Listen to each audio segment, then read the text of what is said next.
Loves, welcome to the channel. It's Oma here. If it's the first time here, I am Oma.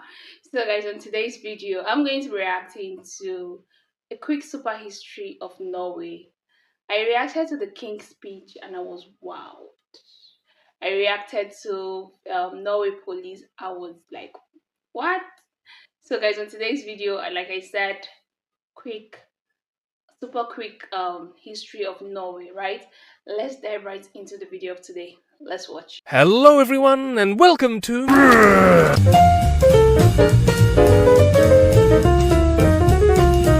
This is Europe, and here's Norway. Now let's have a look, shall we? As the stiff, bitter grip of the last ice age began to slacken, human beings stepped onto the Norwegian coast, and there eked out a frost-bitten living as hunter-gatherers. New settlers arrived centuries later and introduced farming, and the area progressed into a Bronze Age and then an Iron Age that in turn birthed a number of small kingdoms, which we don't know a whole lot about apart from the semi-mythical records of the Icelandic sagas. And during all this time, the people grew more and more acquainted with the sea, a relationship that characterized the next and most famous portion of Norway's history, the Viking Age. For some reason, in the 8th century, no one's exactly certain why, the inhabitants of the Norselands took to the seas and began attacking, plundering, and enslaving all over the place. Not only were these Vikings feared fighters, but they were also skilled navigators. The Norwegian Eric the Red sailed to Greenland in the late 900s and established settlements, and his son journeyed further to what's now Canada. These were the sort of ships they were building. This one here is an excellently preserved specimen unearthed in 1904. The quality of craftsmanship is strikingly obvious. Tradition holds that in the 9th century, Harald Fairhair became the first king of a united Norway. His son had the charmingly pleasant name of Eric Bloodaxe. Over time, Christianity began to permeate the region and spread at a quicker pace after the reign of Olaf II, who was later canonized as a saint and had this Gothic cathedral built over his burial site. After a tumultuous civil war, the Kingdom of Norway achieved its pinnacle in the 1200s under Håkon IV. The country was decimated by the Black Death in the mid-1300s, and under Margaret I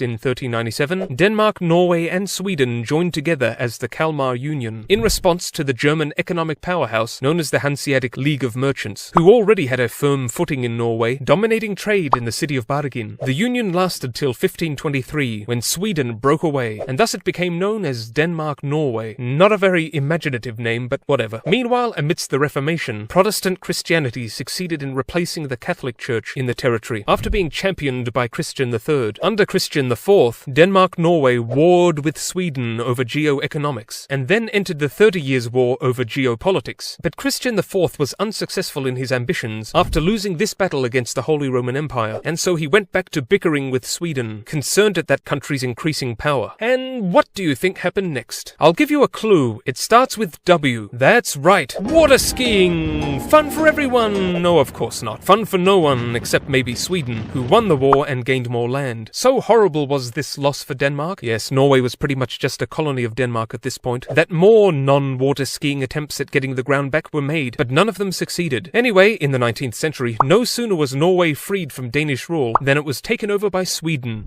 Entered into a personal union with Sweden. Though their aspirations for independence were thwarted for the present, the Norwegian people did not lose hope, and nationalism blossomed through the rosy lenses of the Romantic movement. As the population surged and the economy thrived, the merchant fleet expanded, and industrialization thrust the nation into modernity. In 1905, Norway, at long last, separated from Sweden and became a sovereign country. They even got a new king, complete with a splendid mustache. Norwegian explorers became the first to reach the South Pole in 1911, and while Norway remained neutral in World War I, the Second World War saw the Germans invade in April 1940, and the Norwegians were like, "No way!" and the Germans were like, "Yes way!" and took control. After the war, Norway made rapid economic progress, and though it was a founding member of NATO, it chose not to join the EU. Norway today is one of the richest and freest countries in the world, and sits at the very top of the Human Development Index, with a very high quality of life, a very low crime rate, and a socio-economic setup that is the envy of the world. And just to show off some more, it's also really beautiful. And we can't forget about Norway's accomplishments, the greatness it has produced in the realms of art and music, in science, in literature, and in sport. Norway has won more gold medals in the Winter Olympics than any other country. Not bad for a nation that promotes penguins to high ranks in the military. So that's it for Norway, and that's all from me for now. Bye-bye! Wow.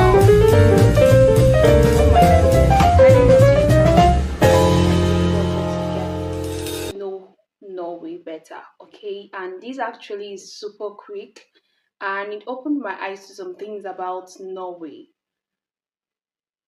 The ship, though, that boat looks so crafted, like it looks well crafted. It was so beautiful. The Second World War, when German invaded. But Germans, why?